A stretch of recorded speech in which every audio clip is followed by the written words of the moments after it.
dogajanje, kakršnemu smo priča v primeru obeh zvonov in nenazadnje lastnikov, ki so zatem, ni prav nič drugega kot zelo jasen signal, da ne gre za drugega kot za, kot grdo rečejo, striženje ovac in to do golega in v živo.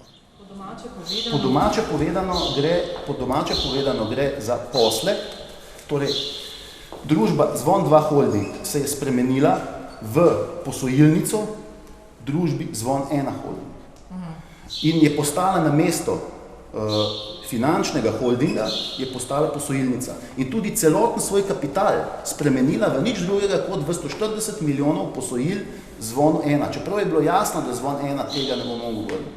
In zaradi tega je danes toliko, a veste, to je pa res aroganca brez primere, da danes predlagajo na tej skupščini, da se zdaj Zvon 2 Holding odreče vsem tem terjatvam, torej tem 140 milijonom vis-a-vis Zvonu 1, kar pomeni, da se s tem rešuje v resnici Zvon 1 in potopi Zvon 2 Holding. Tokratne skupščine se je Vseslovensko združenje malih delničarjev udeležilo zato, da glasuje proti, čeprav edini od sicer 55% udeležbe, ker menimo, da je dovolj vlečenja za nos in pravzaprav norčevanja iz ljudi, kar 68 tisoč delničarjev v Zvonu 1 Holding in Zvonu 2 Holding. Ves čas se jih skuša na njen način prepričevati v to, da je možno družbe reševati. Temu, o čemu smo bili danes priča, je potapljanje družbe Zvon 2 na račun družbe Zvon 1. Na drugi strani je edina rešitev, kar smo že večkrat izpostavili, tožba, ki jo je pred 2 leti združenje vložilo, vezano na takratne posojilne posle v višini 140 milijonov evrov, lastniški delež v družbi T2, terjatev do Finetola, kar je takrat skupščina potrdila naknadno, ko so bili ti posli že opravljeni, kar mi izpodbijamo na sodišču.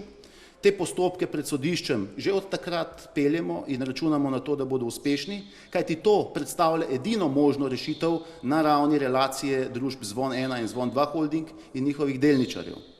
Zaradi tega menimo, da je vsakršno sklepanje, tudi ob jasnih signalih upnikov in ob tem, da bi zdaj naj Zvon 2 zaradi Zvona 1 po 100-krat nižji ceni delnice vstopil v lastniško strukturo in se odpovedal svoji največji, najpomembnejši terjatvi, ki jo ima, in edina lahko predstavlja njegovo rešitev, je to dvakrat v nasprotju z interesi malih delničarjev. Morda v interesu koga od večjih, ampak malih prav gotovo ne. Sej Zvon 2 je upravičen do tega, da se reši. Ta posel, ki je bil takrat potrjen na skupščini, uprava ga je pa že prej naredila z do 7-krat aneksiranimi posojilnimi pogodbami na tej ravni, z višanji posojil in tako naprej. To je, a veste, brez primere takšno ravnanje in še vedno ista uprava, ki je to počela, vodi družbo in vodi to skupščino. In jaz sem ta vprašanja danes na skupščini zelo jasno odprl, nobenega odgovora, nobenega komentarja, samo glasovanje. In še enkrat, jaz sem napovedal, da bomo ta sklep izpodbijali. Gre za to, da se pač podaljšuje, da se neke stvari zastarajo, da imajo še samo na Zvonu 1 je vsak mesec 3 milijone dodatnega minusa. Kam grejo ti 3 milijone? Delničarjem ne, upnikom tudi ne. Verjetno v plače, pa še skam, veste, to je res norčevanje iz pravne države, predvsem pa iz delničarjev in teh lastnikov, ki so jih v bistvu ostrigli do gole kože.